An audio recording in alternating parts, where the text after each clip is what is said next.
On devrait passer de 950 millions à 1,2 milliard.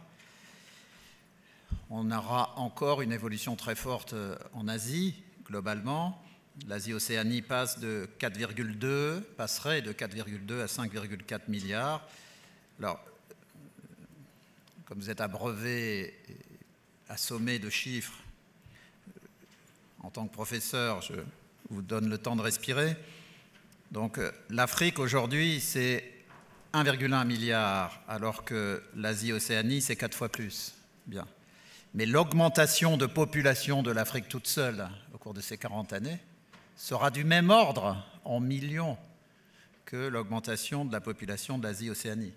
C'est-à-dire que l'Afrique va gagner 1,2 milliard d'habitants en passant de 1,1 à 2,3, et l'Asie-Océanie gagne également 1,2 milliard en passant de 4,2 à 5,4. Donc pendant ce temps-là, qu'est-ce qui se passe pour l'Europe? Si on prend l'Europe globalement, pour les démographes et les géographes, l'Europe va jusqu'à l'Oural, elle passe de 740 à 720 millions d'habitants. Donc c'est la seule zone du monde qui va perdre de la population. Et en termes de proportion dans le monde, elle va passer, pour faire simple, de 10% de la population mondiale à 7% de la population mondiale. Donc l'Europe de l'Ouest va continuer de compter en termes de capacité d'innovation, en termes de capacité de financement. Et sur le plan démographique, nous devenons un confetti. Ce que l'on observe également, c'est qu'à l'intérieur de l'Europe, les évolutions sont marquées, puisque pour ce qui est de la partie ouest de l'Europe, disons l'Union européenne, elle gagnerait un tout petit peu de population au cours de ces 40 années. Elle passe de 500 à 510 millions d'habitants. Mais le reste de l'Europe, c'est-à-dire l'Europe jusqu'à l'Oural qui n'est pas l'Union européenne, perd 30 millions d'habitants, en passant de 240 à 210 millions, avec des pertes concentrées notamment en Russie, qui perdrait près de 20 millions d'habitants, alors que la population de la Russie est déjà à peine supérieure à la population de l'Allemagne plus le Benelux, et l'Ukraine elle-même perdrait 9 millions d'habitants. Si on regarde à l'intérieur de l'Union européenne elle-même, le Royaume-Uni passerait, pour faire simple, de 68 millions d'habitants en 2025 à 78 millions en 2050, pardon, à 75 millions en 2050, alors que l'Allemagne, qui actuellement compte 80 millions d'habitants, chuterait à 70 millions, même moins, au bout de 40 ans. Donc il va y avoir une transformation du poids relatif des pays, et a priori, en 2050, la France serait plus peuplée que l'Allemagne. Donc ce qu'on va demander à tous les intervenants, c'est bien sûr comment ces évolutions vont transformer le monde. Mais je vous ai dit que les changements à l'intérieur des continents étaient encore plus significatifs ou tout aussi significatifs que ceux entre continents. Et c'est particulièrement vrai de l'Asie, puisqu'en Asie, on va avoir un développement spectaculaire de la population de l'Inde qui va doubler celle de la Chine, en sorte qu'en 2050, on aurait 1,7 milliard d'Indiens, alors que la population de la Chine régresserait et passerait de 1350 millions aujourd'hui à 1310 millions. En gros, les démographes s'attendent à ce qu'au cours des 38 années qui viennent, la Chine perdrait une trentaine de millions d'habitants, quand l'Inde en gagnerait 450 millions. En d'autres termes, l'Inde va devenir la Chine de l'Asie, en termes de population, ce qui ne sera pas forcément vrai en termes de PIB. Donc pour conclure, ces évolutions vont transformer l'économie mondiale, les flux de commerce et le poids politique relatif des pays. En Europe, l'Allemagne vit en fait la fin de son âge d'or. On vit une période allemande en Europe, mais qui pourrait s'éteindre progressivement au cours des 10 années qui viennent. Si d'ailleurs on utilisait cet élément-là dans les réflexions stratégiques à l'intérieur de l'Europe, Hubert Védrine appelait les Européens à réfléchir à une stratégie de long terme. Il est clair que si on regarde l'Allemagne dans 30 ans, elle ne pèse plus, et elle ne pèse que si on a éventuellement fédéralisé la pointe ouest de l'Europe. Un dernier élément que je voulais évoquer, Aujourd'hui, les 3 principaux pays industriels les plus exportateurs de la planète, le Japon, l'Allemagne et la Corée du Sud, qui ont une population conjointe de 260 millions d'habitants, dans les 4 décennies, dans les moins de 4 décennies qui se présentent, ces 3 pays qui dominent l'industrie exportatrice mondiale devraient perdre plus de 50 millions d'habitants, c'est-à-dire presque un 5e de leur population. Donc là aussi, il y a une vraie interrogation sur l'impact de ces évolutions démographiques sur les flux industriels au plan mondial.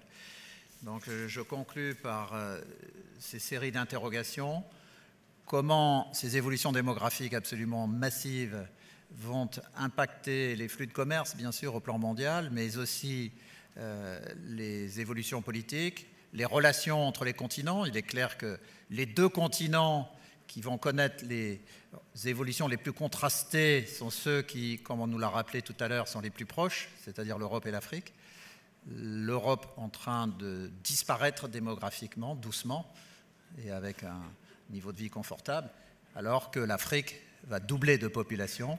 Et d'ailleurs, je me permets juste de dire que j'ai demandé à Ousmane Sow, qui a eu la gentillesse de trouver que c'était amusant, d'imaginer, et donc ça a été fait au débeauté tout à l'heure, donc il fera un exercice d'équilibriste dans quelques instants, d'imaginer que si ces évolutions de population massive entre l'Europe et l'Afrique devaient plutôt se passer bien que mal, c'est-à-dire en imaginant que ça se passe bien, bien à quel type de feu d'artifice sur le plan artistique et culturel allons-nous assister? Et il va essayer de se prêter au jeu, et je suis très en attente de son intervention, comme de celle de toutes les éminentes personnalités qui sont à cette table. Merci.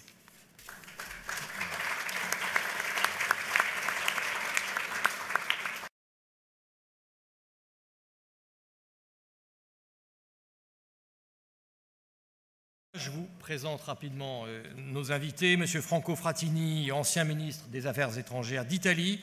Monsieur Frattini qui a travaillé également à la Commission européenne. Hippolyte Dalbis, mon voisin, prix du meilleur jeune économiste 2012, professeur à Paris 1, chercheur à l'École d'économie de Paris et à la Sorbonne.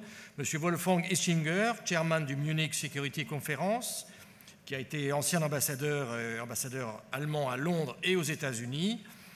Hervé Lebras, démographe, directeur de recherche à l'École des hautes études en sciences sociales, professeur.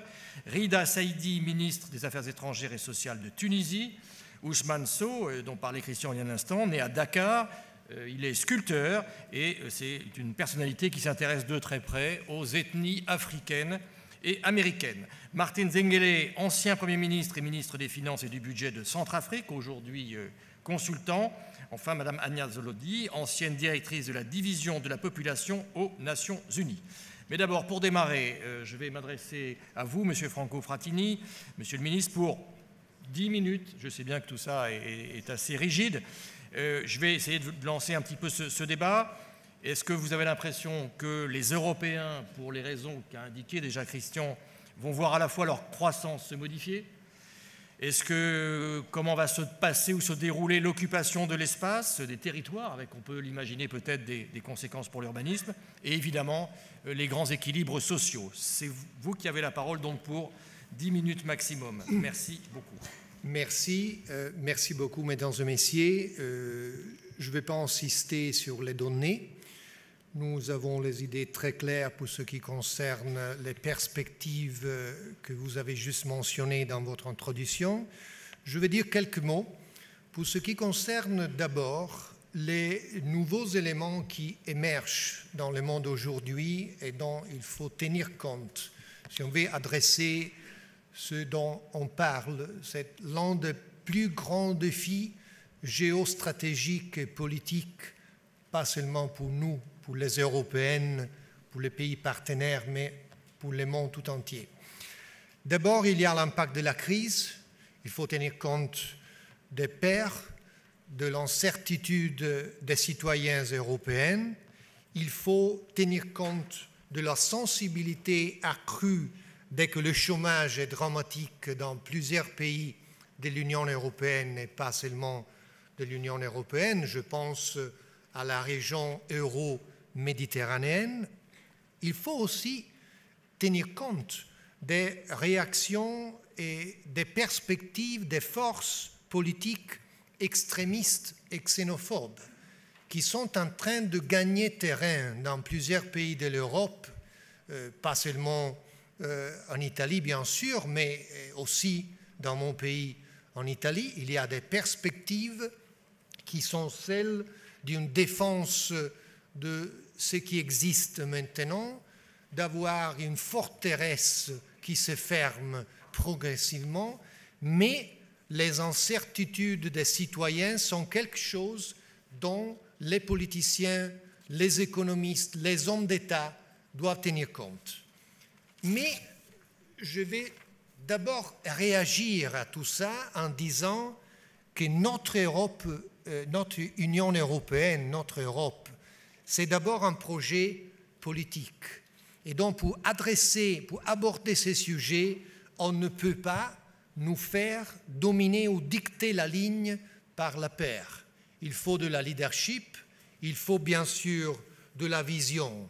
Et je rappelle un ancien Premier ministre d'Italie, un père fondateur de l'Union européenne, M. Alcide De Gasperi, lors de la présentation de son premier gouvernement en 1948, il a dit au Parlement italien « Un politicien s'occupe des prochaines élections, dès qu'un homme d'État s'occupe des prochaines générations. » C'est ça la différence. Et donc, je commence à dire que le défi du vieillissement, de quoi faire, de la politique migratoire, c'est pour l'Europe un grand défi qu'on ne peut pas rater.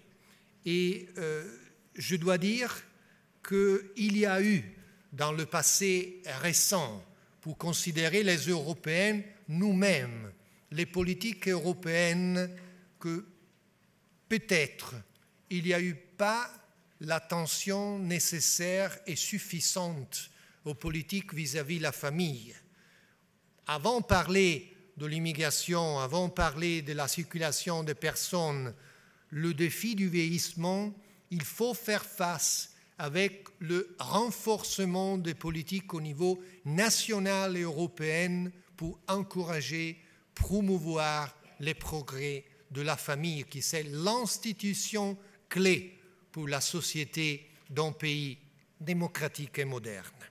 Mais j'arrive à l'immigration. Vous l'avez bien dit, les mots d'introduction que j'écoutais. On parle de géostratégie, on parle d'un impact sur la croissance, mais on parle aussi de la solidarité, de l'intégration parmi les Européennes. Parce que je dois le dire, si tel ou tel autre pays de l'Union européenne est laissé tout seul face aux flux migratoires, l'Europe fait mauvaise preuve de sa capacité d'être bien intégrée, bien solide, d'être un véritable acteur politique.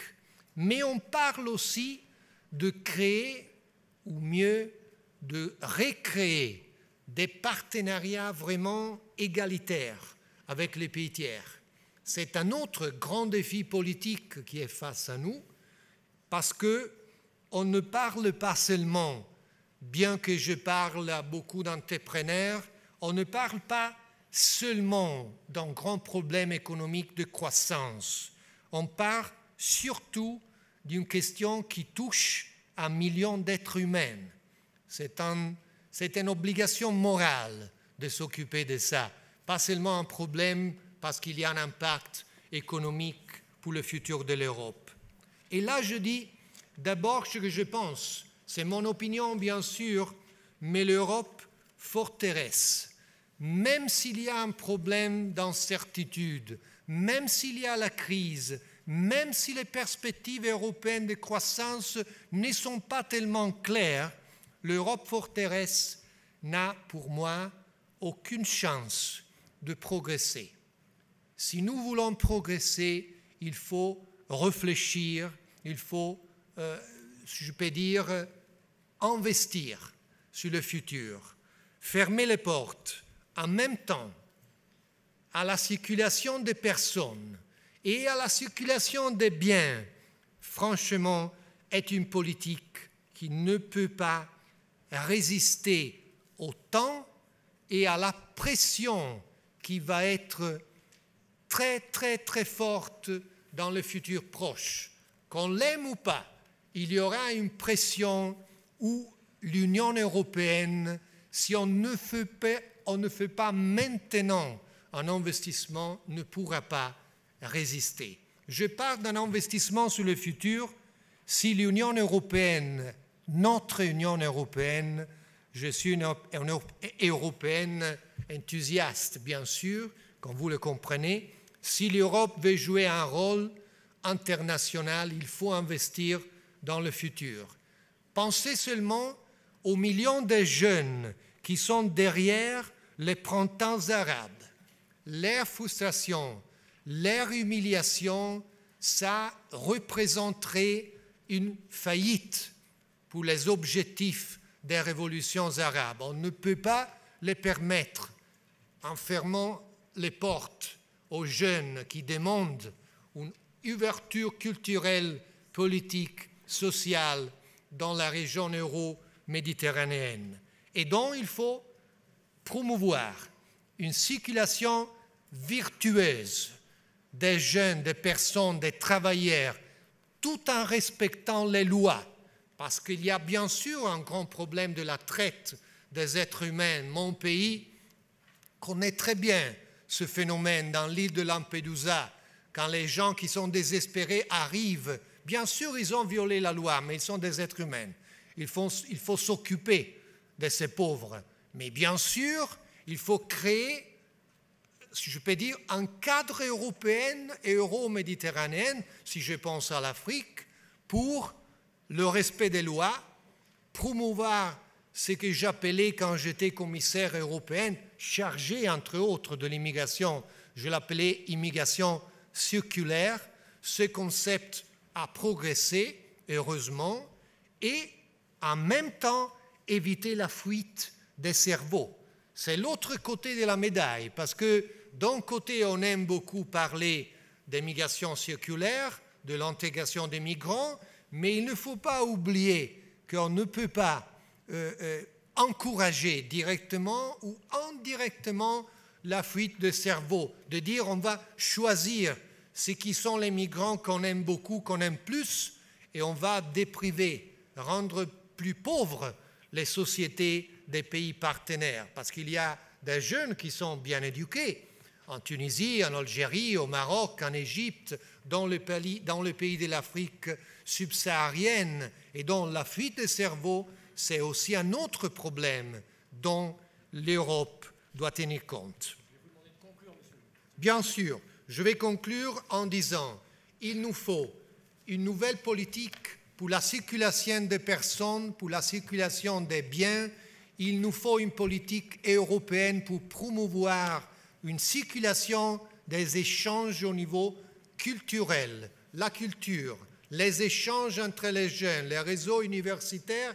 Eux, ils peuvent faire la différence positive dans l'intérêt de l'Union européenne. Merci.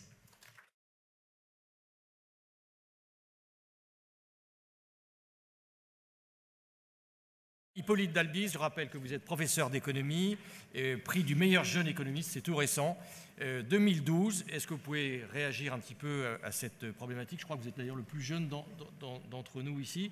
Peut-être que vous avez une vision un peu différente. Donc je vous laisse la parole pour 7 minutes. Merci. Donc moi je vais parler de l'effet des changements de structure de la population, c'est-à-dire du vieillissement, sur nos perspectives de croissance. Donc par rapport à l'intervention de Christian Saint-Étienne qui parlait des nombres, moi je vais plus être sur les structures par âge de la population, et notamment un événement qui est très important et qui se passe actuellement, qui est le passage à la retraite des baby-boomers. Et donc, ce qui va être... donc, je vais voir les conséquences, si vous voulez, sur l'économie de cela. Évidemment, le panorama n'est pas bon, n'est pas réjouissant, mais un élément qui va être important dans mon intervention, c'est que les effets peuvent être différenciés selon les pays et selon les politiques qu'ils vont entreprendre. Donc j'aurai un message volontairement positif à l'égard du vieillissement. Alors, l'effet global, il faut voir quel est l'effet du vieillissement sur le marché du travail et sur le marché des actifs. Je disais que c'était un phénomène de grande ampleur. Aujourd'hui, si vous prenez le cas de la France, je parlerai des autres pays après, il y a les seniors, c'est-à-dire les plus de 65 ans. Si on les rapporte au nombre d'actifs, donc des gens qui participent sur le marché du travail, on a un taux de 44%. Et étant donné les prévisions statistiques ou démographiques qu'on peut faire, on se dit que d'ici 2050, on devrait atteindre 73%. Donc c'est des événements considérables. Et jusqu'à présent, on parle de migration. Et le premier point que je veux souligner, c'est que pour l'instant, étant donné les politiques de migration qu'on peut avoir ou qu'on a pu avoir dans le passé, elles ne sont en aucun cas en mesure de contrecarrer cette évolution. Alors, je prendrai un autre exemple, parce qu'on parle beaucoup du travail des femmes. Alors, c'est vrai qu'en moyenne, les femmes participent moins sur le marché du travail que les hommes. Et on peut se dire que peut-être que si on accroissait cette participation des femmes au marché du travail, on aurait un impact sur ces masses ou sur ces ratios de vieillissement. Alors, j'ai fait des petits calculs. En France, la participation des femmes en âge actif, c'est 25-55. Au moment où elles sont le plus actives, leur participation, c'est 80%. Si on les passait à 90%, si on augmentait quand même de 10 points, on aurait 1,3 million de travailleuses en plus. Donc ça, c'est énorme. Et si je le compare, par exemple, à l'immigration pour des fins de travail, l'offre de visa pour motif de travail, c'est 13 000 par an, 13 000 personnes par an, 13 000 visas, donc 100 fois moins. Donc avec le travail des femmes, potentiellement, vous avez une marge de manœuvre qui est beaucoup, beaucoup plus importante. Mais si on replace ce scénario d'augmentation du travail des femmes dans nos ratios de vieillissement, on s'aperçoit qu'il n'y aurait presque aucun changement. Donc on ne convergerait pas vers un taux de retraités suractifs de 73%, on convergerait vers quelque chose de 70%. Donc là encore, ce serait bien insuffisant. Alors le deuxième composant auquel il faut penser, auquel il faut tenir compte, c'est l'effet du vieillissement sur le marché des actifs. Alors, le principe est assez simple, c'est que les retraités, pour financer leur retraite, vont vendre leurs actifs. Donc on s'attend à des baisses de prix sur les marchés des actifs. C'est vrai que les marchés financiers ont été assez perturbés ces derniers temps, donc on ne peut pas le relier à la démographie. Mais si on regarde sur un temps un peu plus long, on s'aperçoit que les valorisations d'actifs, et notamment lorsqu'ils sont valorisés au travers des PER, de Price Earning Ratio, suivent bien un cycle démographique. Donc là encore, un message plutôt pessimiste qui nous dirait qu'on va plutôt vers une situation où une baisse du prix des actifs qui ne devrait pas faire du bien forcément à l'économie. Alors c'est vrai que le panorama peut être un peu contrasté, et notamment si on pense à des pays où on finance la retraite par un système par répartition, peut-être qu'on aurait moins ça. Alors si je pense à la France typiquement, j'ai l'impression que l'enjeu crucial sera plus sur l'immobilier. Et alors on peut s'attendre, en effet, lorsque les baby-boomers vont arriver dans les âges où ils vont avoir des taux de mortalité relativement plus élevés, qu'on ait un choc sur le prix de ce compartiment de marché. Donc voilà un petit peu la perspective globale, mais comme je le disais en introduction, je pense qu'il peut y avoir des différences entre les pays. Et ces différences entre les pays tiennent au fait que la vitesse de vieillissement est très différente. Il y a une grosse hétérogénéité, et donc en moyenne, si je prends les pays Europe, États-Unis, les États-Unis vieillissent aussi, mais ils vieillissent beaucoup moins vite. La France ne vieillit pas si vite que ça. Typiquement en Europe, on va avoir des pays comme l'Espagne et puis surtout l'Allemagne qui, elles, vieillissent très vite. Et donc il y a un argument qui a été mis en avant par plusieurs économistes et qui est assez convaincant, qui dit que finalement cette différence de dynamique de vieillissement va avoir un impact sur des flux de capitaux. Et notamment les flux de capitaux vont aller des pays qui vieillissent le plus vite vers les pays qui vieillissent moins vite. Et eux, ils ont calculé que, par exemple, pour les États-Unis, cet afflux de capitaux pourrait compenser les effets négatifs du vieillissement. Et donc, au total, ils pourraient en bénéficier et y gagner. Alors, je dirais que, vous voyez, si les États-Unis gagnent, eh bien, ceux qui vieillissent plus vite, ils vont y perdre encore plus que ce qu'on pourrait imaginer. Vous voyez, donc il va y avoir une hétérogénéité entre les pays, et ça est très important. Alors, quel est le panorama pour l'Europe? Et je vais conclure avec ça. Eh bien, finalement, en Europe, il va y avoir cette dimension, ce vieillissement un petit peu hétérogène entre les pays, mais il va y avoir également et potentiellement des migrations intra-européennes. Donc on est un marché ouvert de ce point de vue. Et je pense que ces migrations-là, qui peut-être sont encore faibles aujourd'hui, mais vont accroître le phénomène de mobilité des capitaux avec des espèces de cycles vertueux dans certaines régions, donc qui attireront non seulement les travailleurs, les cerveaux, mais aussi les bras et les capitaux, et puis d'autres qui perdront tout. Et donc, le type de paysage ou le type de mutation qu'on a pu voir au niveau de la France et entre les régions de France, moi je pense beaucoup que c'est quelque chose qui va pouvoir arriver au niveau de l'Europe, où finalement des grands pôles régionaux vont être en compétition. Je pense que Hubert Védrine terminait sa présentation en parlant de confiance. Je pense que chaque territoire doit avoir confiance en lui, et comme le proposait un petit peu le ministre Frattini, je pense qu'il faut ouvrir grand nos territoires, il faut faire venir les gens, il faut faire venir les capitaux, ne pas avoir peur. Et je dirais, juste pour conclure, ce matin je participais aux sessions avec les étudiants de la région. Lorsque je les vois parler, moi j'ai assez confiance en eux, et je suis sûr qu'avec les nombreux migrants qui viendront dans cette région potentiellement, ils arriveront à construire et à échapper au problème du vieillissement. Voilà, je vous remercie.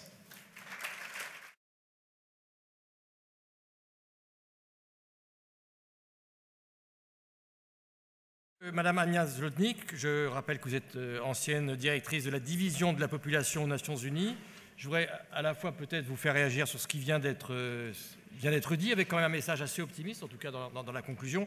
Et puis je vais peut-être vous demander, au fond, de votre point de vue, l'impact sur les relations futures entre le continent américain et l'Europe, notamment dû à ce problème de démographie. Merci beaucoup. On m'a demandé de parler de comparer les tendances démographiques entre l'Europe et les États-Unis.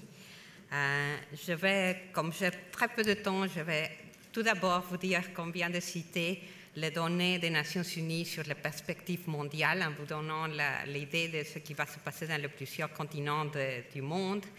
Mon message principal pour vous, c'est que vous n'y devez pas trop croire, parce que les perspectives de population préparées par les Nations Unies sont basées sur des hypothèses de ce qui va se passer avec les tendances qui sont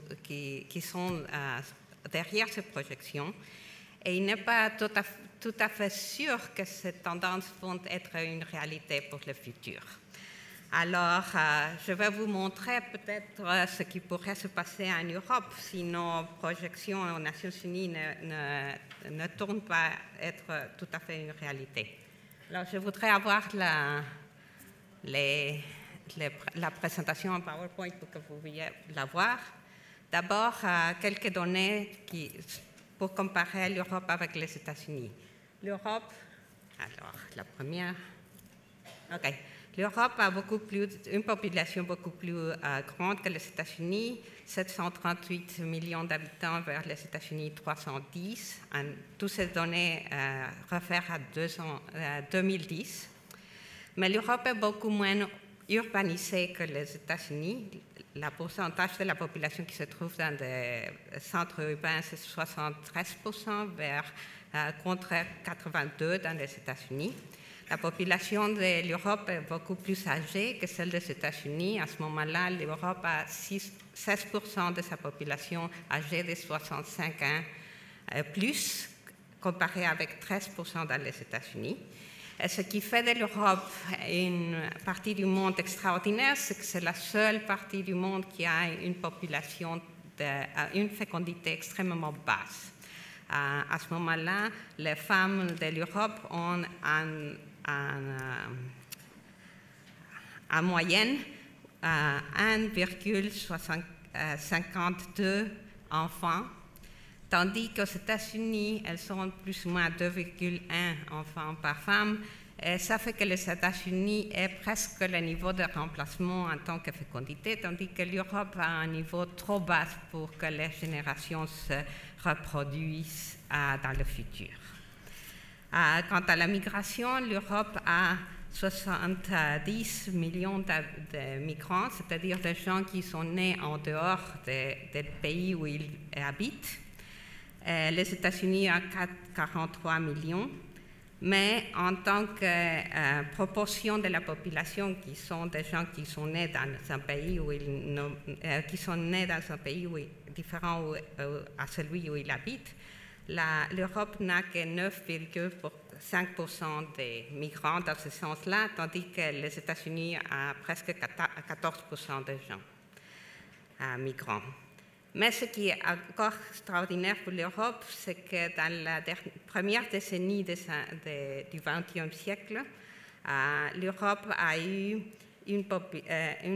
un gain net de migration de presque 2 millions de personnes chaque année, tandis que les États-Unis ont seulement gagné 1 million. Et ça, c'est extraordinaire parce que pendant toutes les autres décennies pour lesquelles nous avons des données, depuis 1950, les États-Unis avaient un gagnement net de migration beaucoup plus élevé que l'Europe. C'est-à-dire qu'au moment où M. Frattini était conseiller chargé de la migration, l'Europe avait un épanouissement extraordinaire de la migration dans le continent.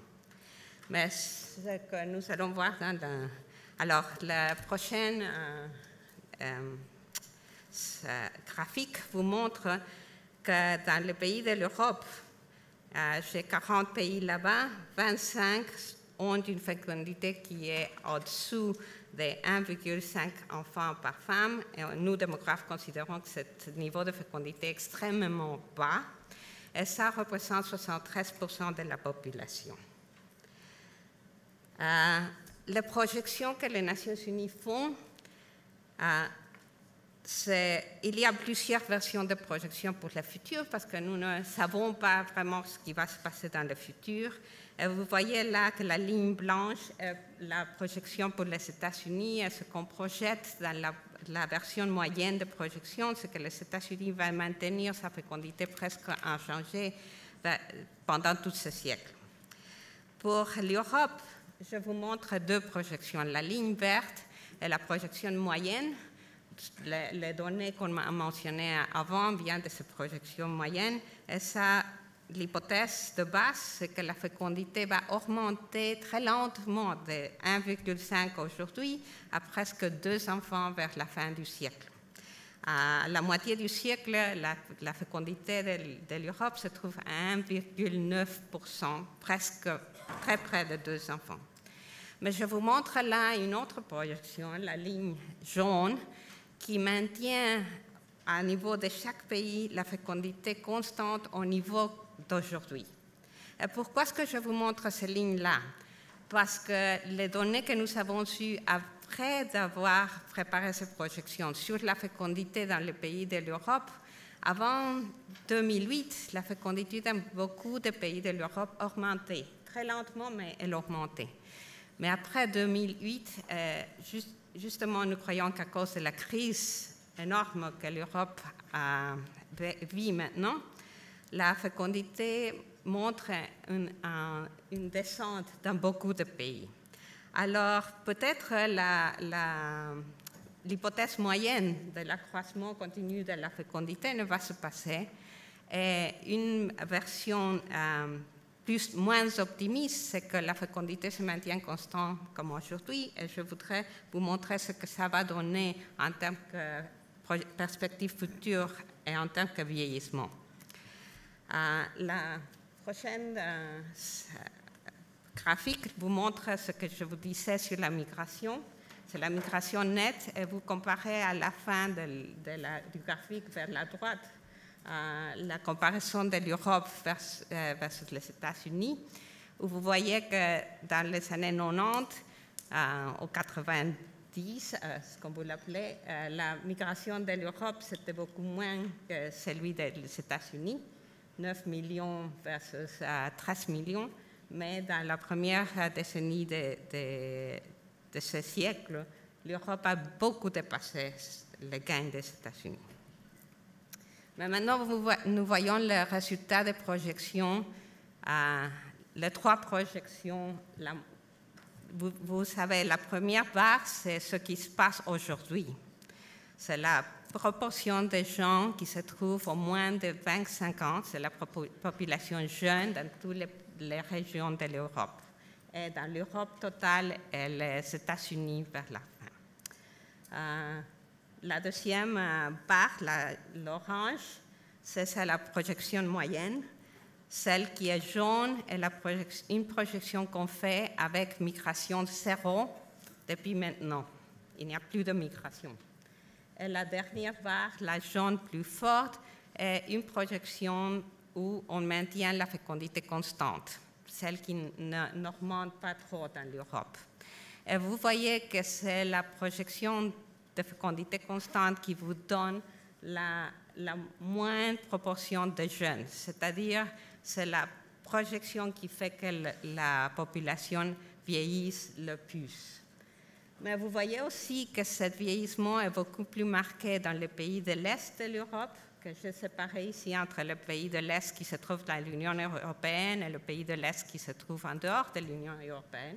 Et vous voyez que la dernière barre est beaucoup plus basse dans ce pays-là que dans le pays de l'Ouest. Et pourquoi? Parce que les pays de l'Ouest ont en moyenne aujourd'hui une fécondité beaucoup plus haute que cette moyenne de 1,5. Pour les pays de l'Ouest, qui sont ceux qui sont beaucoup plus attirants en termes de migration, la migration fait une différence pas tellement grande de n'avoir de migration, mais sans migration, il vieillirait un petit plus. La même comparaison se fait maintenant avec la population de 65 ans. Une population qui vieillit a une proportion beaucoup plus haute de population âgée. Et vous voyez qu'aujourd'hui, la première barre vous montre qu'aujourd'hui, l'Europe a 16%, comme je vous disais, de population âgée de 65 et plus. Les États-Unis sont beaucoup plus jeunes, avec 13%. Mais tous les deux vont vieillir très nettement. Parce que même dans la population, la version moyenne, qui fait que la fécondité de l'Europe augmente très sensiblement, vous voyez que la proportion de la population âgée augmente à 27%. Mais vous voyez aussi que si on élimine la migration, le vieillissement c'est un peu plus marqué. La population âgée augmente à 28%. Et si on maintient la fécondité au niveau très bas qu'on trouve aujourd'hui, la population vieillit encore plus, la proportion âgée augmente à 29%. Vous voyez que les différences ne sont pas tellement grandes. Je vais vous demander de conclure en quelques... votre conclusion, pardon, de vous interrompre. Oui. Ce que aussi vous voyez, c'est que la différence sont beaucoup plus grande en tant que fécondité constante pour l'Europe de l'Est. L'Europe de l'Ouest, comme je vous ai dit, n'a pas tellement de basse fécondité, alors les différences ne sont pas trop grandes. La dernière chose, c'est que là où on fait une différence un peu plus notable, c'est avec le nombre de personnes, la population finale que l'Europe aura. Parce que dans la version moyenne, dans toutes les versions de projection, on a une réduction de la population de l'Europe, mais la réduction est beaucoup plus nette avec une projection sans migration, ce que vous voyez là-bas dans la dernière barre, et encore plus marqué si on a une fécondité constante. Alors, finalement, mon message, c'est que, comme M. Frattini disait, il va être important que l'Europe continue à avoir des migrants. Mais je crois que c'est beaucoup plus important que l'Europe fasse attention à la famille, comme il le disait, parce qu'elle c'est beaucoup plus important que la fécondité monte. Et malheureusement, comme je vous ai dit, les problèmes économiques sérieux que l'Europe a aujourd'hui sont en train de faire descendre tous les deux composants d'accroissement de la population. La fécondité, nous avons déjà des données pour montrer que ça descend, ou au moins il n'augmente pas comme il venait en augmentant dans les années avant 2008. Et pour la migration, nous n'avons pas encore ces données, mais je suis sûre que ça va descendre parce que, comme dans les États-Unis, où il y a déjà des données, sans avoir de la puissance économique et l'accroissement économique qui produit des emplois, avec les hauts chômages que vous avez maintenant, les migrants trouvent que ça ne vaut pas la peine vraiment de venir ici. Parce que ça coûte beaucoup de migrer dans l'Europe, et s'il ne va pas avoir un retour d'argent immédiat, ça ne leur fait pas venir. Alors, il va être essentiel que le gouvernement prenne des mesures, mais surtout des supports pour la famille, pour essayer de ce que les jeunes puissent former des familles, avoir des enfants, sinon on ne s'en sortira pas de ce trou. Merci.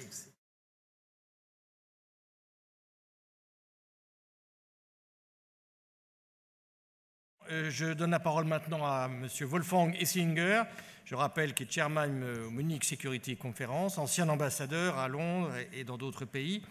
J'ai envie de vous demander, au fond, on sait bien déjà aujourd'hui, ce sera encore plus demain, on sait que les pays émergents seront les principales sources de croissance. Et j'ai envie de vous demander, au fond, quelles seront les conséquences pour la production européenne? Est-ce que ça veut dire que c'est fini ou pas? Et puis, quelles conséquences, tout simplement, pour ces populations européennes? À vous. Merci, Monsieur le Président. Les 2 pages que j'ai devant moi ont été rédigées en anglais. Et c'est pour ça, si vous le permettez, je préfère m'exprimer en anglais.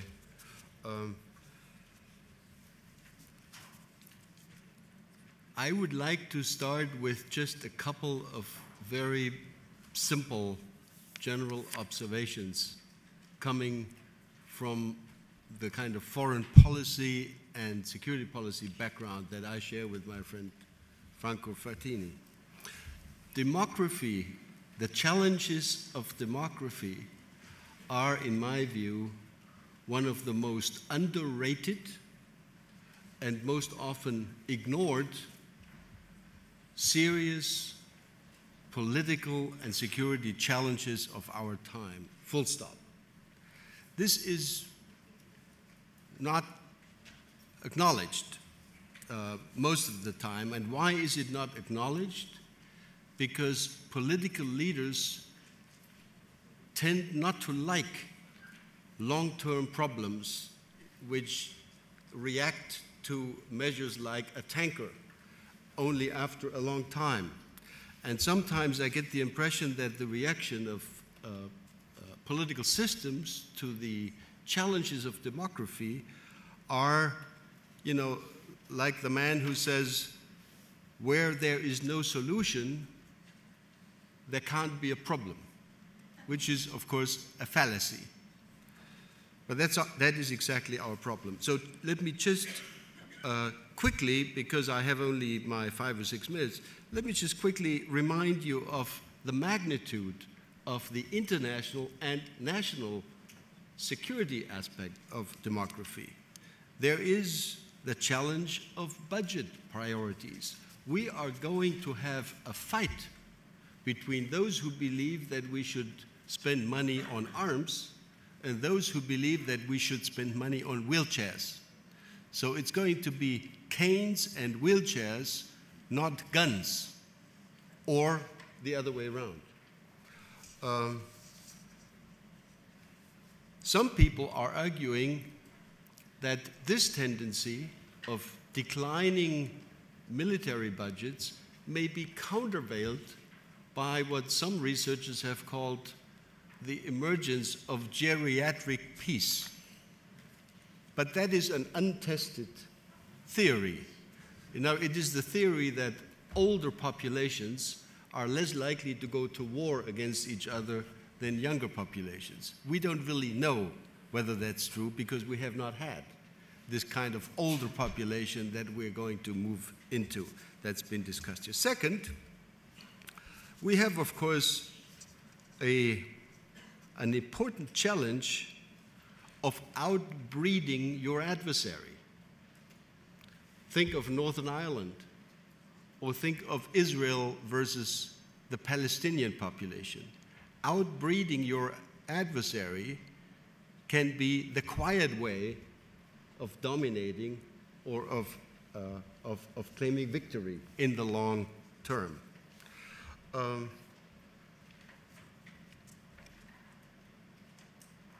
At the national level, the challenges, the security challenges, are no less significant than at the international level. Americans would say, you ain't seen nothing yet.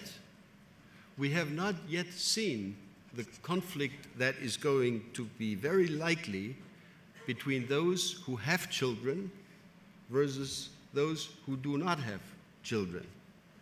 There is going to be a growing conflict between the younger ones and the older ones, and of course there is going to be a growing conflict between growing and shrinking communities or ethnic or other minorities. So these are just some aspects to remind you of the magnitude of the security challenge which demographic change, as it has been explained here, presents. Quickly, in my remaining time, let me run through some of the specific economic challenges as I see them, and I'll just run through them. First, competition for skilled labor. The fight against partial or total depopulation. In certain segments of Germany, there is now no longer the capacity to have the kinds of services which we have learned to consider normal in the 20th century.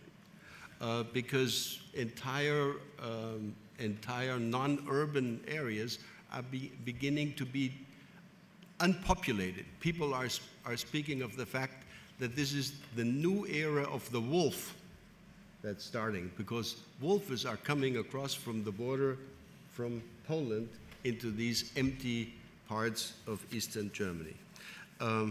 There is the challenge of innovation. If you have fewer young people, you're going to have fewer Nobel Prize winning people. You're going to have less innovation, because innovation is mostly produced and pushed forward by people between the ages of 20 and 35 or 40. The older guys like myself are much less likely to produce meaningful innovation. And last but not least, obviously, economists know this very well, the financial burden. We haven't even started to discuss among European politicians besides, the well-known debt burden of our countries, the implicit debt, which is carried by countries that do not have a capital stock for pensions of teachers or civil servants, which is growing actually at an exponential rate, and which is not really accounted for in our budget discussions. Finally, what are some of the political challenges that we need to deal with? Do we have a recipe to encourage higher birth rates? The experience with different monetary and non-monetary tools in various countries are not really conclusive. Sometimes this works, sometimes it doesn't. I have recently, and I just want to offer this one, what I thought, interesting proposal. If it is true that our societies are going to be older, and therefore there will be more older voters who will vote against less money for the old people, would it not be a good idea to give the voting right for all children and let the parents execute the voting right until the children reach the voting age? That would multiply the number of young people, so to speak, who actually get the right to vote. It would change the political balance against the older majority which is emerging in our countries. Is that a good idea or is it a bad idea? I'm not taking sides, but I think it's an interesting idea. Finally, do I have 1 more minute? 1 minute. Okay. Finally, what should we do, we in Europe? I think that the demography challenge offers an excellent argument in favor of more and not less Europe. I don't go into the details. I don't have the time here. Second, we need to start the long and probably painful way towards European social protection harmonization. If we don't do this, the demographic shift will create more and more distortions among our countries. Third, we need to review, and I repeat what others have said, immigration policies, re-immigration, integration policies, etc. And finally, ladies and gentlemen, we need to define demography not as a subject for elite conferences like this one, but we need to define it as a first-rate security challenge for our countries, which should be on the front pages and should be in the news much more directly than we have seen in the recent past. It is just as important, if not even more important, than the challenge of climate change and the environment. So I think this is very important that you deal with it here. Thank you very much.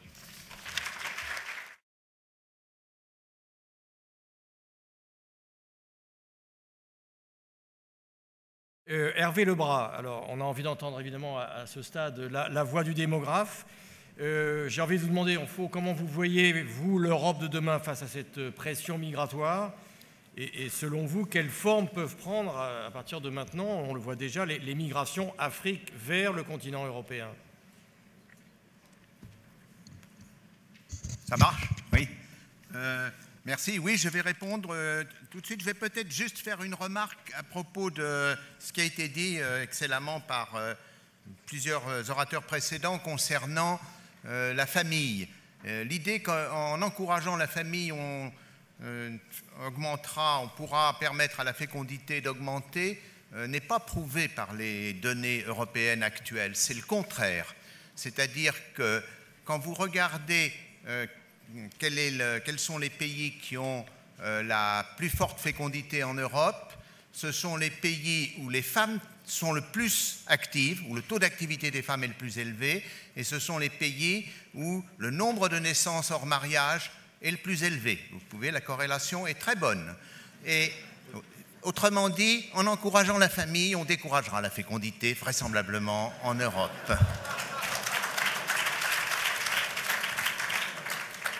Pourquoi?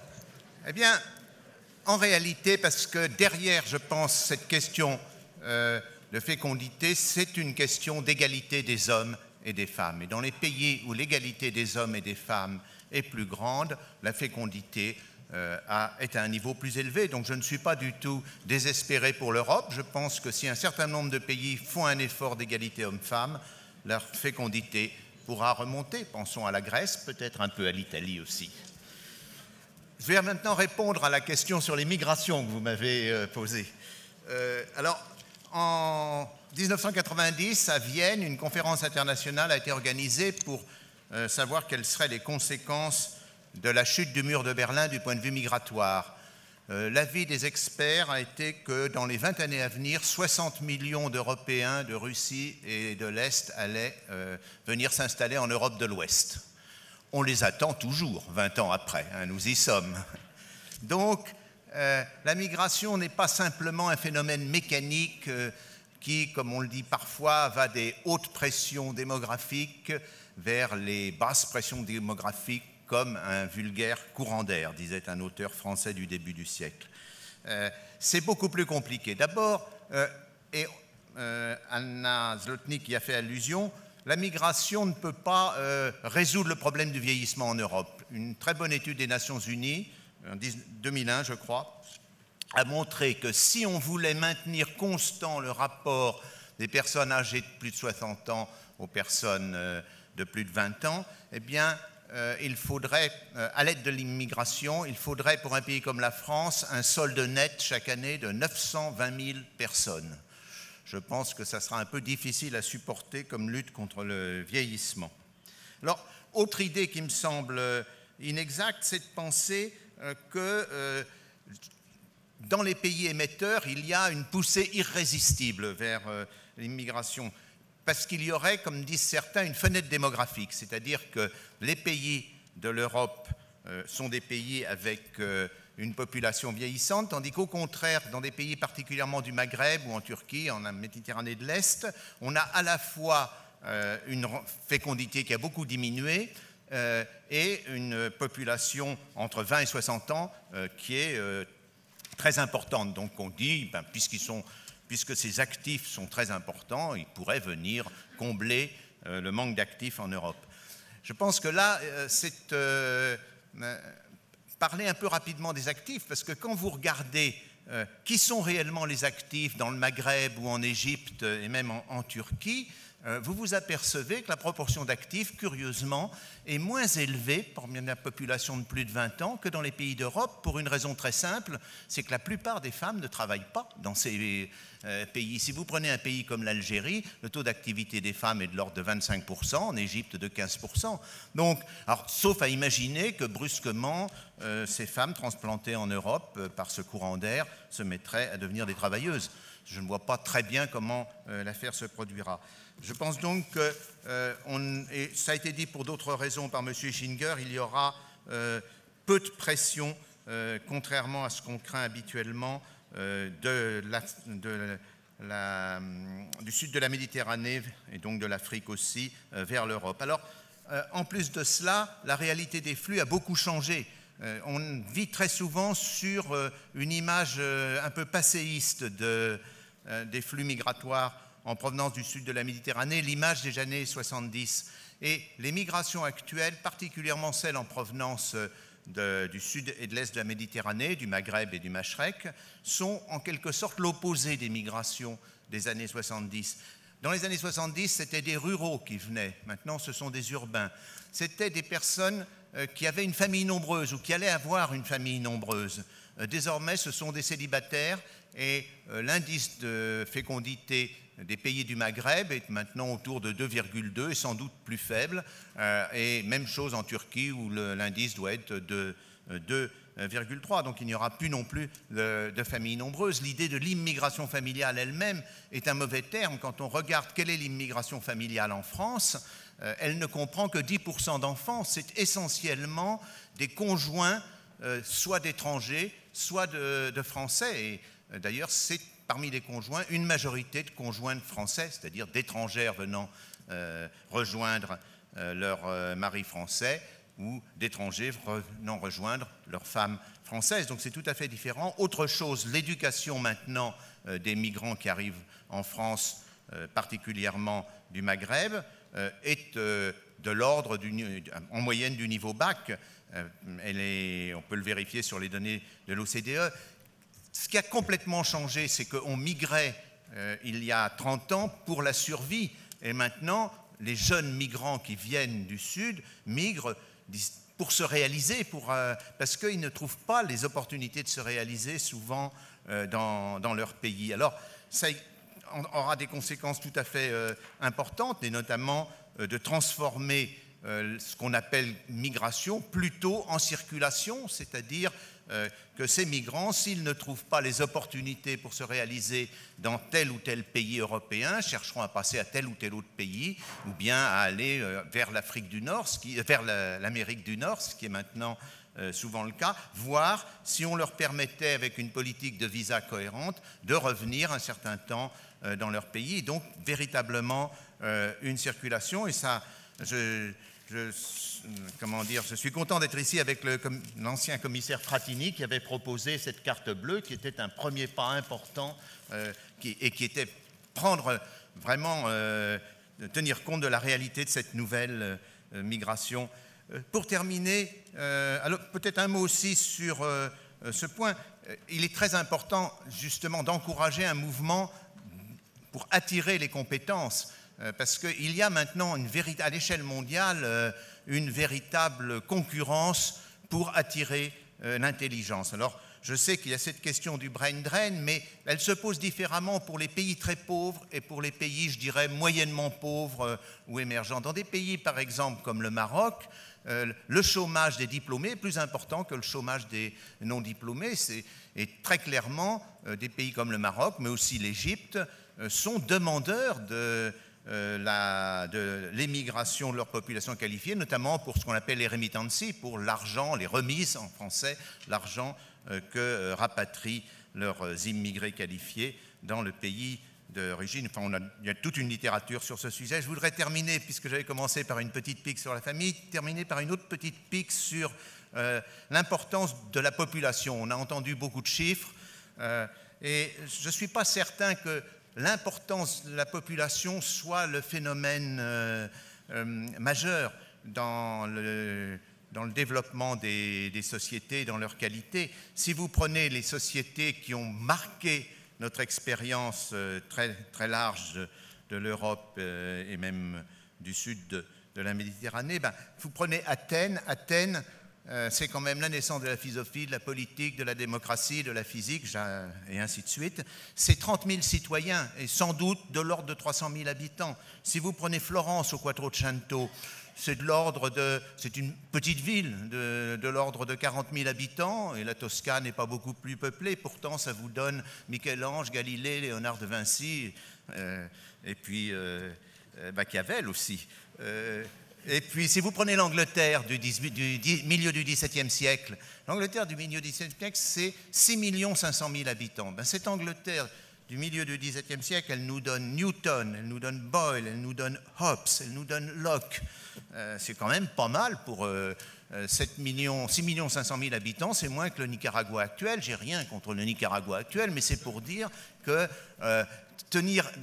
regarder le nombre d'habitants comme un indice de qualité ou de puissance, il faut être peut-être un peu plus modéré. Le Portugal, à l'époque de Henri le Navigateur, c'est 1 million d'habitants. C'est pour vous donner la mesure des choses. Et ce million d'habitants a une grosse influence sur la planète. Je vous remercie. Peut-être, puisqu'on ne me rappelle pas alors, d'un dernier mot sur un sujet dont j'aurais aimé qu'on parle, qui me paraît être le vrai problème du vieillissement dans les pays. Alors, peut-être certainement en Europe, encore plus certainement en France, et assez largement, je pense, dans les pays développés, c'est l'incroyable retournement de situation entre les jeunes et les vieux du point de vue de la pauvreté et du revenu. C'est là une des conséquences, je pense, majeures du vieillissement. C'est pour ça que ce qui a été dit sur les questions de vote et d'élection est relativement important. Je ne partage pas cette solution, mais il faut bien voir que la pauvreté, dans les années 70, en Europe, c'était la pauvreté des vieux. Et c'est pour ça que Simone de Beauvoir a écrit ce très beau livre sur la vieillesse. Mais qu'actuellement, la pauvreté, massivement chez les jeunes. Si vous regardez le seuil de pauvreté selon l'âge en France pour les hommes, dans les derniers chiffres de l'INSEE, il décroît constamment de l'âge de 18 ans jusqu'à l'âge de 75 ans. Et ça, c'est un véritable problème. Même chose pour le patrimoine, même chose. Enfin, là, il y a un énorme sujet. Et il me semble que là, on est dans une conséquence qui est souvent laissée de côté du vieillissement, justement parce qu'on se penche trop sur des chiffres globaux ou sur des rapports. Vous voyez que je plaide contre ma discipline, la démographie, donc il vaut mieux que je m'arrête cette fois.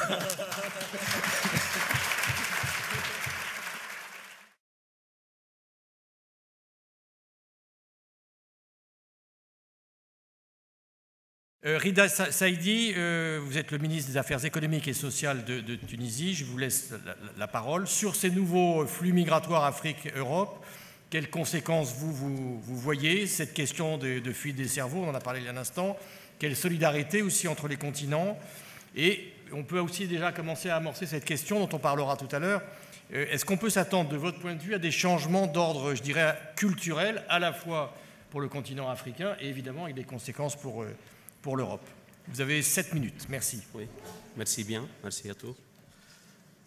Parler de la migration de l'Afrique du Nord vers l'Europe et surtout mettre le point sur les enjeux socio-économiques et perspectives de stabilisation en Méditerranée dans quelques minutes, ça ne peut pas difficile. suffire, mais j'essaie de maîtriser un peu le laps de temps que vous nous consacrez pour parler d'un phénomène universel qui traduit la dynamique de l'homme en quête d'investir l'espace pour l'assujettir à sa raison. On est en train de discuter d'un phénomène complexe et si on se rapporte aux relations euro-méditerranéennes, surtout qu'on parle des enjeux socio-économiques en liaison avec cette relation-là, le cas de la Tunisie, de l'Afrique du Nord, surtout qu'on est en phase de négociation avec l'Union européenne sur le statut avancé de partenariat stratégique avec l'Union européenne. Et il y a un volet très important qui est le plan d'action sur la mobilité. Et c'est un dossier très délicat pour parler des enjeux, parler des perspectives d'avenir, soit pour les pays du Sud, soit pour l'Union européenne. L'Union européenne sur l'Europe en général, qui était depuis la Renaissance industrielle la Mecque des populations de diverses cultures et de tous les coins du monde, surtout de l'Afrique et de l'Afrique du Nord essentiellement. Si on prend le cas de la Tunisie, on trouve que la plupart le flux de migration des Tunisiens à l'étranger évolue avec un taux assez important de 3,7% et il est concentré principalement en Europe à un pourcentage de 85% et surtout la moitié qui vivent en France. Donc on est appelé à étudier ce phénomène-là dans ses divers aspects, l'aspect social, économique et aussi les relations entre les cultures et les civilisations. L'intervention de M.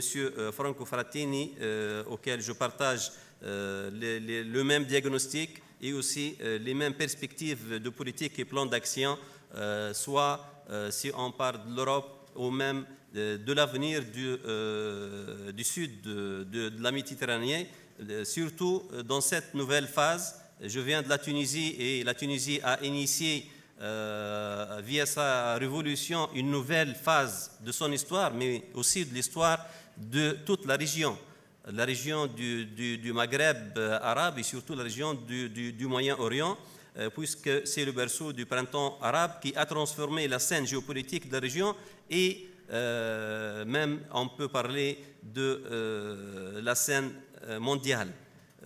Le succès de la transition démocratique en Tunisie doit être soutenu parce que si on parle de perspectives d'avenir, c'est là où on doit consacrer notre politique, surtout pour avoir des pays prospères, pour avoir un modèle de développement qui assure les postes d'emploi pour éradiquer et diminuer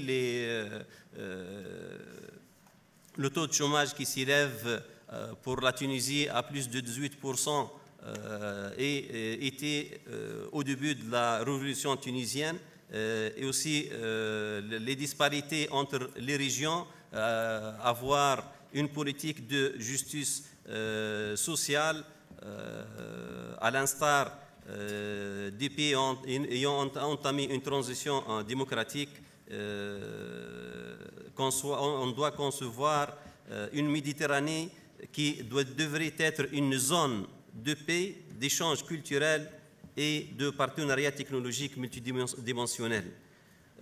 Les réformes qu'on est en train d'amorcer en matière de gouvernance publique, de modèles de développement modernisés, ainsi que le nouvel élan dont elle dispose, la Tunisie peut être un partenaire rapproché de l'Europe et avec une population jeune et instruite, peut nous donner des marges de manœuvre considérables de croissance. Ceci afin de juguler à terme les mésaventures d'immigration clandestine, Ceci est montré par les récents travaux en la matière en Tunisie et en matière de politique économique et sociale. Ceci se traduit par l'absorption des disparités sociales et régionales, l'absorption réalisable dans le moyen terme au vu du privilège dédié à l'investissement, ainsi qu'à la gouvernance locale, dans les choix de développement économique et social irréversiblement adoptés. Le ciblage et l'éradication des poches de pauvreté s'insèrent justement dans cette perspective. En même temps, la valorisation de la formation technologique dans les établissements d'offres de compétences, ainsi que le traitement structurel du problème de l'emploi sont également des préoccupations focales dans nos stratégies, ciblant par là même la réalisation des objectifs de la politique de l'immigration. En même temps, la réalisation des objectifs de cette politique tunisienne supposerait aussi la coordination étroite entre autorités. Il serait d'utilité que les échanges de compétences s'intensifient entre l'Europe et la Tunisie. Il serait aussi d'utilité d'harmoniser les normes de qualité afin de permettre un rapprochement effectif, traduisant la volonté de rendre commun un devenir euro-méditerranéen bénéficiant à tous ses partenaires de la taille, de la spécialisation et du développement durable. Si on parle d'immigration, il y a l'immigration du force de travail, mais aussi on parle de fuite de cerveau. Si on prend le cas de la Tunisie, on a 60% des immigrants qui regroupent des ouvriers qualifiés, des cadres et des indépendants, par exemple, qui sont en activité en France. En Tunisie, on se félicite qu'on trouve des Tunisiens, des Algériens, des Marocains qui sont à la tête d'entreprises internationales, aussi dans des universités qui contribuent avec leurs homologues européens dans la construction d'un nouveau monde dans les différents secteurs et dans les différents domaines.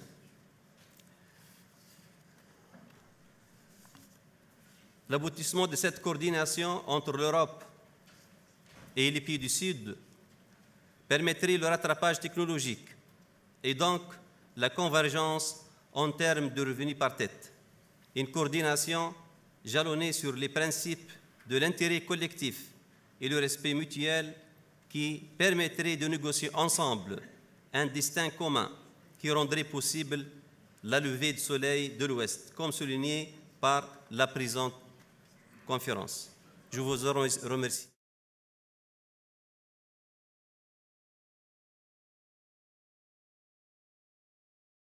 La parole maintenant est à Ousmane Sow. Merci d'être avec nous ce soir. Je rappelle que vous êtes né à Dakar, vous êtes sculpteur, vous êtes aussi très intéressé par les ethnies africaines. D'ailleurs, je ne sais pas comment il faut vous qualifier. Est-ce que vous êtes au fond un artiste, un ethnologue? Sans doute les deux. Et la question que je souhaitais un peu vous poser, c'était quelles conséquences peut-on prévoir dans le domaine culturel, dans les deux continents, mais probablement en Europe, compte tenu de ces flux migratoires? Et en même temps, peut-être que vous répondrez à Christian Saint-Étienne tout à l'heure, qui vous demandait un petit peu, est-ce qu'on peut s'attendre à ce qu'il qualifiait d'un feu d'artifice culturel, par exemple en Europe, grâce à ces flux migratoires? C'est un peu la même question que monsieur... Mais je pense que finalement, je ne crois pas que, justement, dans le domaine de l'art, les jeunes y apportent quelque chose. Je crois que c'est l'expérience.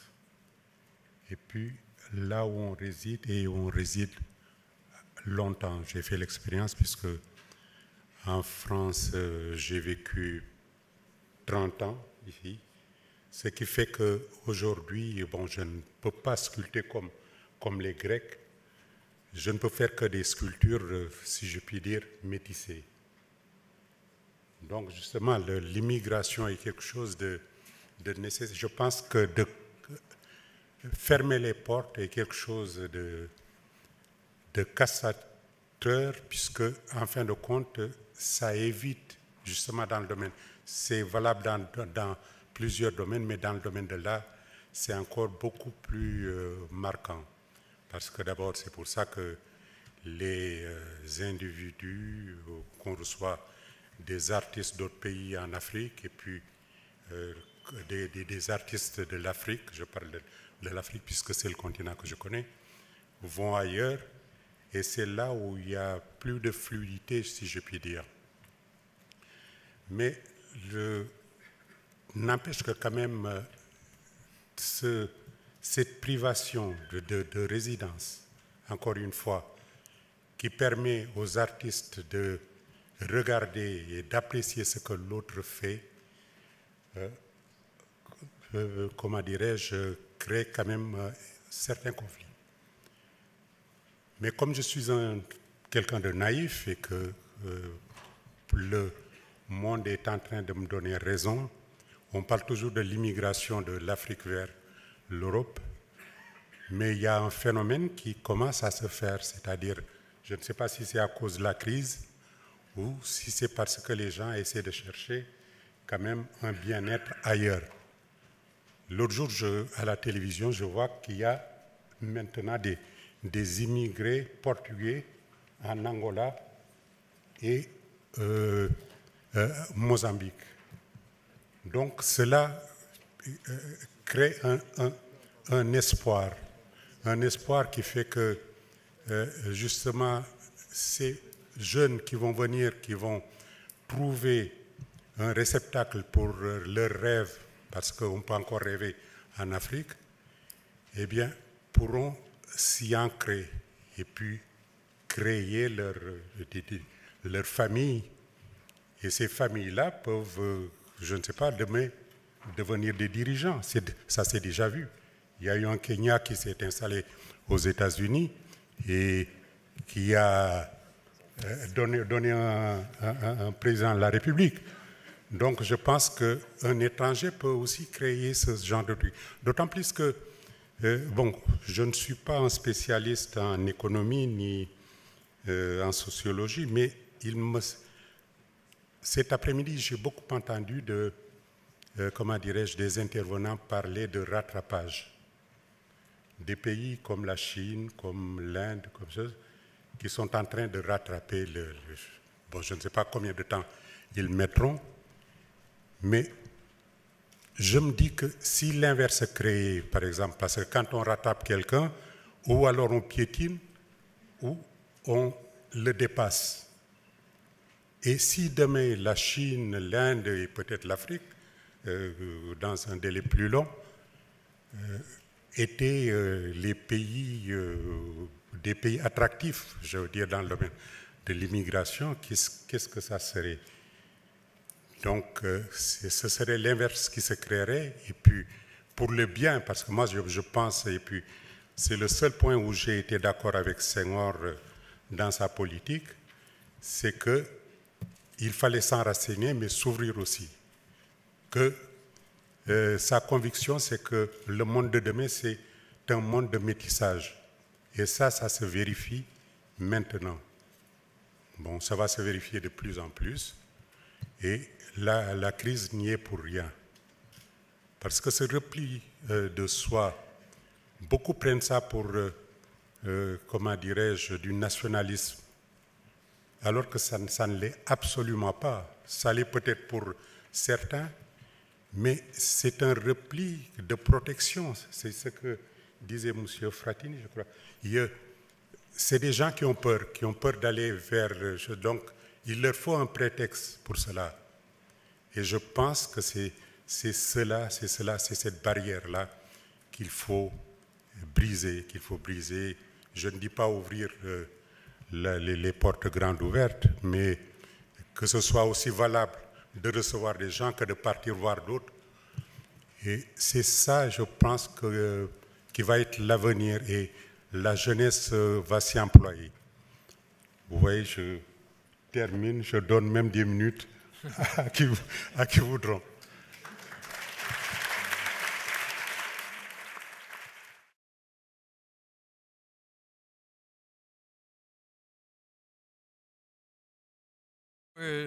dernier intervenant, et ça sera en quelque sorte la conclusion, en tout cas sur ce plateau, avec Martin Zingele. Vous êtes ancien Premier ministre et ministre des Finances et du Budget de Centrafrique. C'est à vous pour 7 minutes. Oui, je vous remercie. Vous savez que dans l'Afrique traditionnelle, il n'y avait pas d'école institutionnelle. Et nous qui étions jeunes, on écoutait les aînés. Et j'écoutais avec plaisir mon aîné Ousmane Sow. Et je voulais qu'il parle même à ma place. Mais il a préféré arrêter pour me passer la parole. Alors, je le remercie. Je voudrais d'abord dire que je veux sortir un peu du cadre de la question qui m'a été posée pour dire que si le développement fulgurant attendu de la population africaine à l'horizon 2050 interpelle à juste titre et est un sujet d'actualité aujourd'hui, et s'il est conçu aussi par certaines parties de l'opinion hors de l'Afrique comme une donne inquiétante pour les équilibres futurs entre l'Afrique, l'Europe et le reste du monde notamment, je dois quand même souligner en tant qu'Africain que cette explosion démographique est avant toute chose un défi pour nous-mêmes Africains. C'est une menace pour l'Afrique elle-même.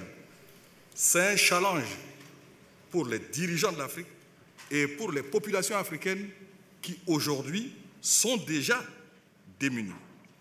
Donc c'est d'abord un problème africain, même s'il n'est pas simplement un problème d'Africains. Donc c'est aux dirigeants africains, aux élites africaines, je n'aime pas beaucoup ce terme, mais je le dis, de s'interroger, bien sûr avec le concours nécessaire du reste du monde, sur les politiques stratégiques à développer pour faire face à la très grande demande sociale, politique, économique, qui découlera donc du développement de cette population-là en moins de 40 ans, comme vous l'avez dit. Alors, comment faire de cette échéance que tout le monde craint, comment faire de cette forte population en 2050 une opportunité pour l'Afrique? Parce que nous savons tous aujourd'hui que la démographie est aussi un élément important pour le décollage économique d'un pays et qui plus est encore d'un continent. Donc je pense que c'est à l'Afrique d'abord d'essayer de se mobiliser pour réfléchir, balayer devant sa porte pour fixer sa population et lui offrir un futur meilleur que celui que nous voyons aujourd'hui. Donc je dirais qu'il faut d'abord qu'en Afrique nous améliorions, nous nous battions pour améliorer la gouvernance de nos propres pays, pour accroître la participation des citoyens africains au choix qu'ils doivent faire comme tout autre citoyen pour l'amélioration de leur vie quotidienne. Donc, nous avons vu, le ministre le disait tout à l'heure, lorsque les gouvernements sont médiocres, lorsque la gouvernance est médiocre, cela débouche toujours sur des violences politiques. Et lorsqu'il y a des violences politiques, non seulement le développement est retardé, le développement économique est retardé, mais en plus, nous avons des tensions sur les problèmes de migration. Pas nécessairement vers l'Europe, ou vers l'Amérique, ou vers les autres continents, mais même à l'intérieur des pays africains. Le deuxième point, c'est qu'il faut nous aider à mener une lutte sans merci contre la corruption. Quand en Europe ou en Occident, en général, quand on parle de corruption, tout le monde voit les dirigeants africains. Mais ce qu'on oublie, c'est que, comme pour danser le tango, il faut être deux. Où sont les corrupteurs? Où sont les corrupteurs? Il faut que les corrupteurs payent aussi, parce que c'est parfois les corrupteurs qui disent aux dirigeants africains comment faire pour distraire ces ressources-là de nos pays et comment surtout les sécuriser ou les rendre illisibles, c'est-à-dire sans trace. Donc, il faut s'attaquer aux deux. Troisièmement, et même ce midi, quand on déjeunait, ma voisine m'a dit « Mais comment se fait-il que le sous-sol de l'Afrique est riche? Vous avez le pétrole, vous avez l'uranium, vous avez le cuivre, mais vous êtes tous pauvres. Qu'est-ce qui se passe ?» Qu'est-ce qui se passe? Excellente question. Qu'est-ce qui se passe? Mais la réponse est bien simple. Nous sommes restés dans l'économie de rente du XVIIe, XVIIIe siècle. Nous produisions du pétrole, nous produisons de l'uranium, nous produisions du cuivre, nous produisions du diamant, nous produisons du coton, mais il n'y a aucune usine dans notre environnement. Il n'y a pas de transformation qualitative et quantitative de ces matières premières-là, il n'y a pas d'usine, il n'y a pas d'ouvriers, il n'y a pas de formation de classe moyenne, il n'y a pas d'accumulation. Alors, ça peut durer 100 ans, ça peut durer 200 ans, il n'y aura pas de transformation, il n'y aura pas d'enrichissement. Et s'il n'y a pas d'enrichissement, ceux qui vont à l'école et qui regardent la télévision, ils vont dire, nous allons là où on peut, contre la vente de notre force de travail, avoir de l'argent et bien vivre. Donc, il faut nous aider également à construire des économies où il y a transformation des matières premières pour créer de la valeur ajoutée, donc pour créer cette classe moyenne qui, comme vous le savez, permet au pays d'avancer. Le troisième point, c'est le développement de l'agriculture. Quand vous allez en Afrique aujourd'hui, nous sommes face à deux phénomènes. Soit on vend les terres pour avoir de l'argent, soit on a les terres mais on n'a pas d'intrants. Vous allez dans n'importe quelle gargote d'un village africain, vous trouvez une célèbre boisson nord-américaine que vous connaissez bien. Mais pour trouver des engrais, il faut aller jusqu'à la capitale, et même dans la capitale, peut-être qu'il n'y a pas d'engrais. Pourtant, l'Afrique brûle du gaz carbonique dans ses exploitations pétrolières, alors que pour faire l'engrais, il suffit d'un peu d'azote, ça vient du Maroc, et un peu de gaz carbonique, on les trouve dans les champs pétroliers où on brousse du pétrole. Alors, il faut une agriculture africaine. Il faut une agriculture africaine pour nourrir ces Africains-là, parce que sinon, demain, le défi, ce sera nous qui devrons d'abord le porter. Je voudrais restituer le débat, parce que vous voyez l'immigration comme une crainte pour vous, ou le développement de la population africaine comme une menace pour demain, mais nous voyons ça comme une menace d'abord pour nous en Afrique. Parce que c'est un problème qui est le nôtre, c'est comme les parents d'un enfant handicapé. Il faut qu'ils gèrent l'handicap de leur enfant avant que les voisins supportent l'enfant handicapé. Il faut restituer le problème comme ça. J'observe les débats en Europe, et particulièrement en France, à cause de la langue que nous partageons et de la culture que nous partageons ensemble. Et j'observe deux phénomènes. Le premier phénomène, c'est, je ne dirais pas celui qui ressemble à la politique de l'Autriche, mais à la politique de la pintade. Vous savez, la pintade est un animal très intelligent. Il a constaté que les hommes aiment beaucoup ses œufs, mais il sait que les hommes aussi, quand il y a un événement brusque et inattendu, ils ont peur et ils perdent leurs moyens. Alors comment les pintades font en Afrique?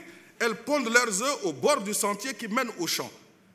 Juste au bord du sentier. Donc quand ils entendent quelqu'un venir, il allonge son cou, il coupe l'herbe de l'autre côté et il tire. Et le villageois qui arrive, il entend ce bruit-là, il voit c'est comme un serpent. Donc quand il arrive à cet endroit, il court pour ne pas se faire piquer par le serpent. Et quand la saison sèche arrive, on met le feu à la brousse et le paysan va au champ et il voit des œufs de pintade éclos. Il se dit, ah, la pintade m'a effrayé pour que je ne vois pas ces œufs.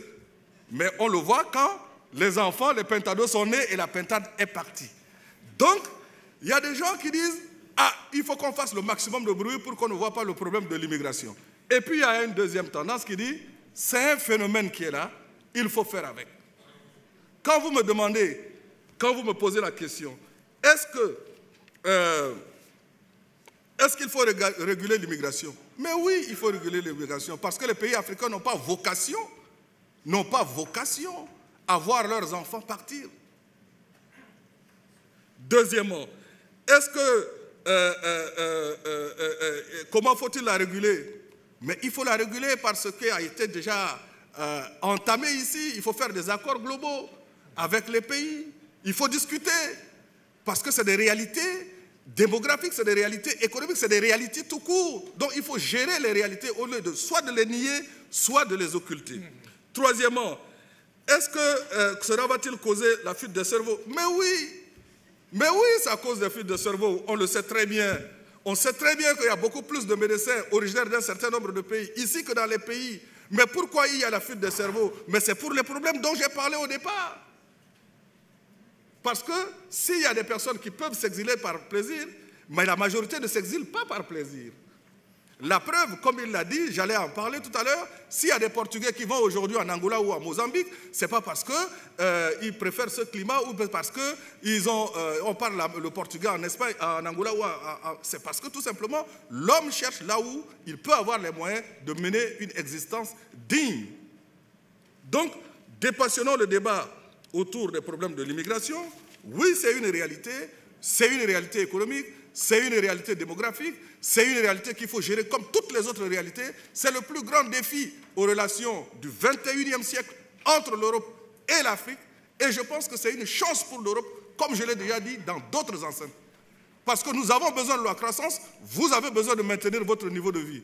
Nous avons besoin de sortir de la pauvreté, vous avez besoin d'entretenir vos équilibres, les équilibres de vos caisses de retraite. Ça, c'est l'assureur qui parle. Nous avons besoin de vous, vous avez besoin de nous. Alors regardons sereinement les problèmes et débattons sereinement de ces problèmes-là. Nous trouverons les questions, à la seule condition que ce problème-là ne soit pas un problème pseudo-politique. Parce que c'est une réalité sociale, c'est une réalité économique, c'est un fait. Voilà, je vous remercie. Je ne sais pas si j'ai dépassé les 10 minutes.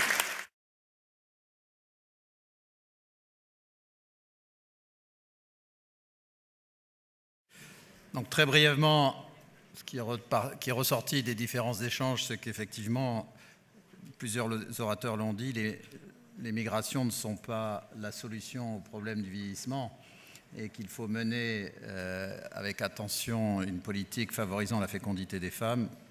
Il est exact, comme l'a dit Hervé Lebras, qu'on observe en Europe de l'Ouest que la fécondité est d'autant plus élevée que le taux de participation des femmes est élevé.